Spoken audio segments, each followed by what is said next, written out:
If you've ever mentioned Bitcoin to someone and had them immediately say, "But isn't it terrible for the environment?" This episode is for you. The energy debate is one of the most common objections to Bitcoin. And it deserves a serious answer, not a dismissal, and not defensive deflection. The concern is legitimate. Some of the framing around it is not. This episode is going to give you both. The real picture of what Bitcoin mining uses, what it's compared to, what context is usually missing from the conversation, and how to think about the question clearly, rather than reactively. Because this is a question that deserves more than a headline answer. And you now have enough background to engage with it properly.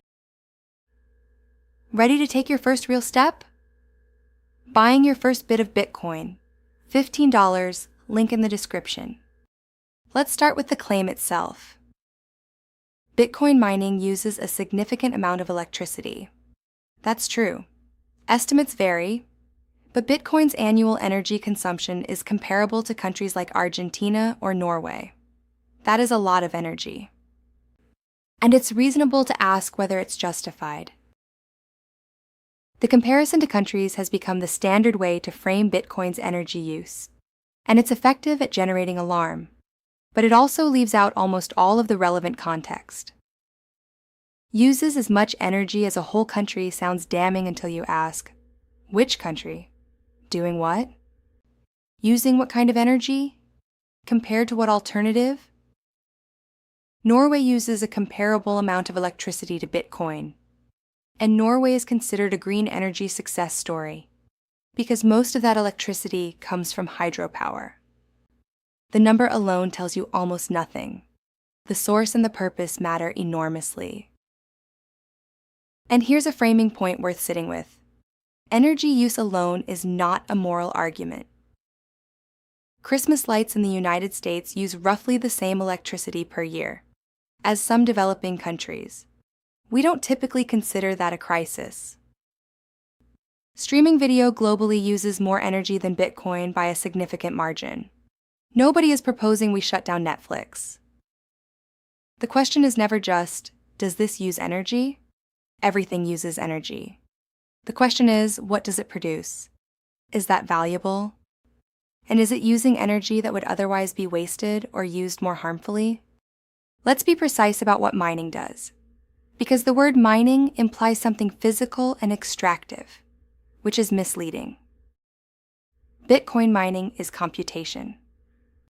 Specialized computers called ASICs, application-specific integrated circuits, compete to solve complex mathematical problems.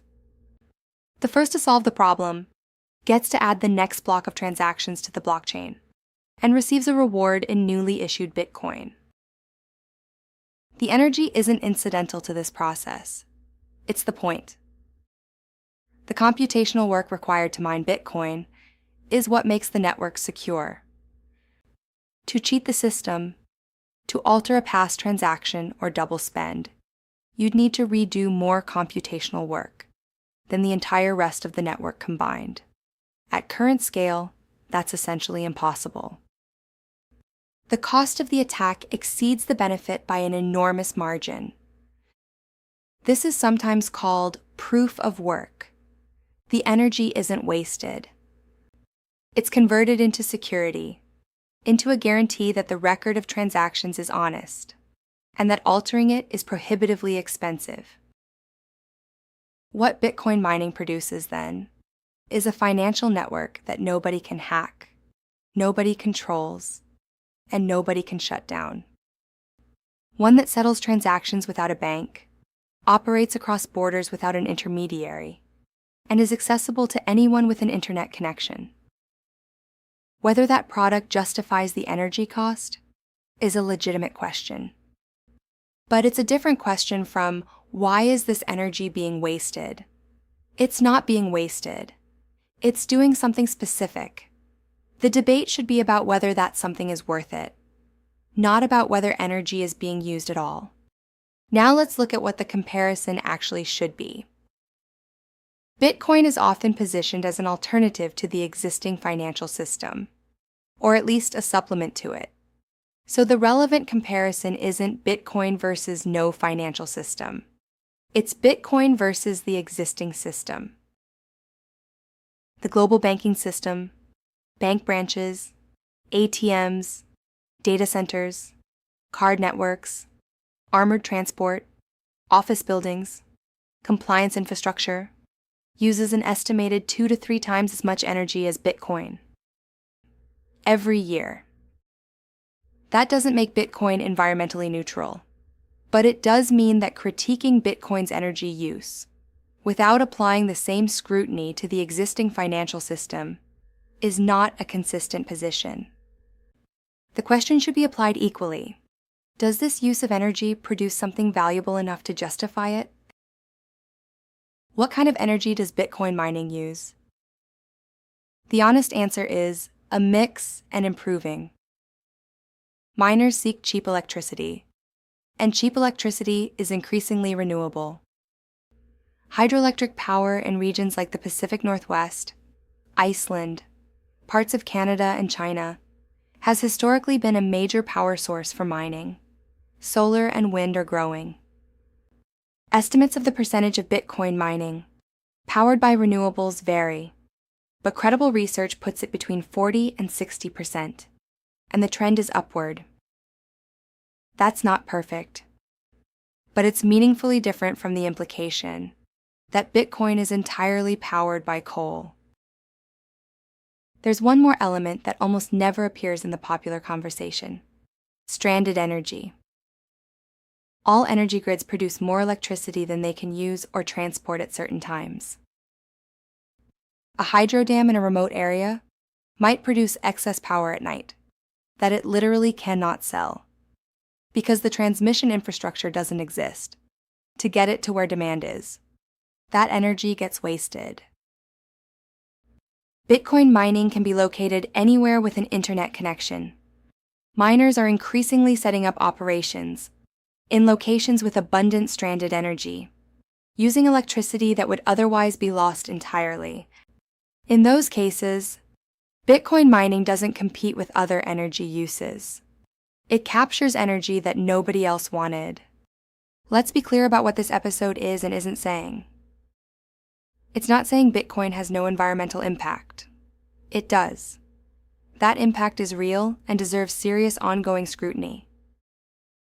It's not saying the energy debate is fake or manufactured. It's legitimate.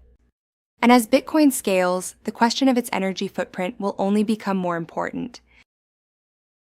What this episode is saying is that the debate as it's usually conducted is missing most of its context.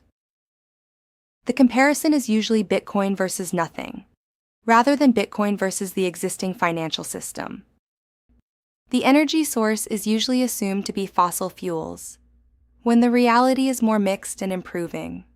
The purpose of the energy is usually ignored, as if the computation produces nothing of value, and the phenomenon of stranded energy is almost never mentioned. A complete picture includes all of that, and a complete picture is what you need to form your own view on a genuinely complex question. The question underneath the energy debate is ultimately this: is a censorship-resistant, fixed-supply monetary network available to anyone on Earth with an internet connection, controlled by nobody, running continuously for 16 years, worth the energy it consumes?